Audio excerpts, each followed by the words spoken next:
श्री दुर्गा सप्तशती 10वां अध्याय शुंभ वध। ऋषि कहते हैं, हे राजन, अपने प्राणों के समान प्यारे भाई निशुंभ को मारा गया देख तथा सारी सेना का संहार होता जान निशुंभ ने कुपित होकर कहा, हे दुष्ट दुर्गे, तुम बल के अभिमान में आकर झूठ मूठ का घमंड न दिखा। तू बड़ी माननी बनी हुई है, लेकिन दूसरी स्त्रियों के बल का सहारा लेकर लड़ती है।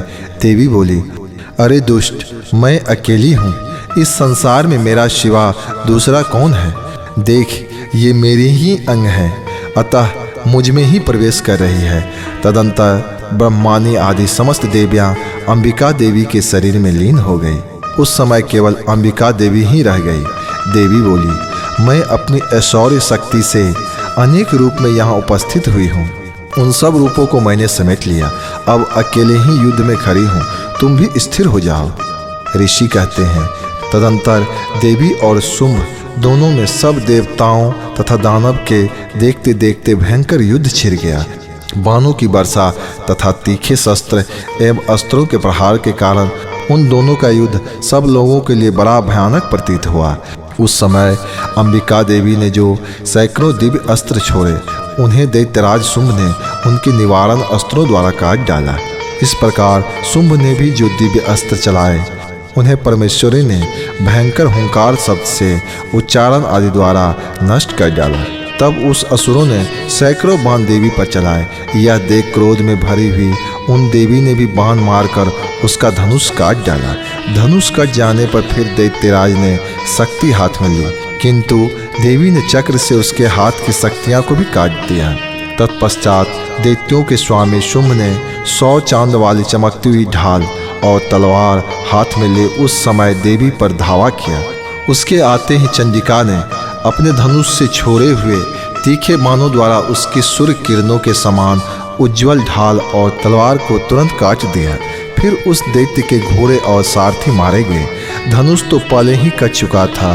अब उसने अंबिका को मारने के लिए उद्धत हो भयंकर मुदगर हाथ में लिया। उसे आते देख देवी ने अपने तीक्ष्ण बाणों से मुदगर भी काट डाले। इस पर वह असुर मुक्का तान कर बड़े वेग से देवी की ओर झपटा। उस दैत्यराज ने देवी की छाती में मुक्का मारा। तब उन देवी ने भी उसकी छाती में एक चाटा जड़ दिया। देवी का थप्पड़ खाकर दैत्यराज शुंभ पृथ्वी पर आ गिरा, किंतु पुनः साहसपूर्वक उठकर खड़ा हो गया। फिर वह उछला और देवी के ऊपर ले जाकर आकाश में खड़ा हो गया। तब चंडिका आकाश में भी बिना किसी आधार के ही शुंभ के साथ युद्ध करने लगी। उस समय दैत्य और चंडिका आकाश में एक दूसरे से लड़ने लगे। उनका वह युद्ध पहले सिद्ध और मुनियों को विस्मय में डालने वाला था। फिर अंबिका ने शुंभ के साथ बहुत देर तक युद्ध करने के पश्चात उसे उठाकर घुमाया और पृथ्वी पर पटक दिया।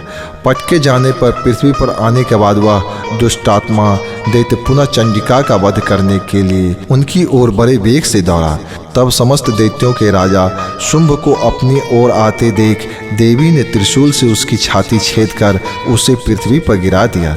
देवी के शूल की धार से घायल होने पर उसके प्राण पखेरु उड़ गए। तदंतर उस दुरात्मा के मारे जाने पर संपूर्ण जगत प्रसन्न एवं पूर्ण स्वस्थ हो गया तथा आकाश स्वच्छ दिखाई देने लगा।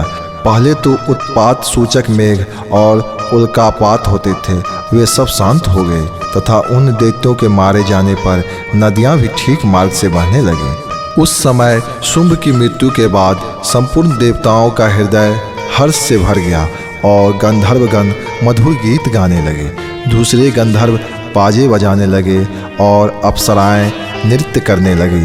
पवित्र वायु बहने लगी। सूर्य की प्रभा उत्तम हो गए।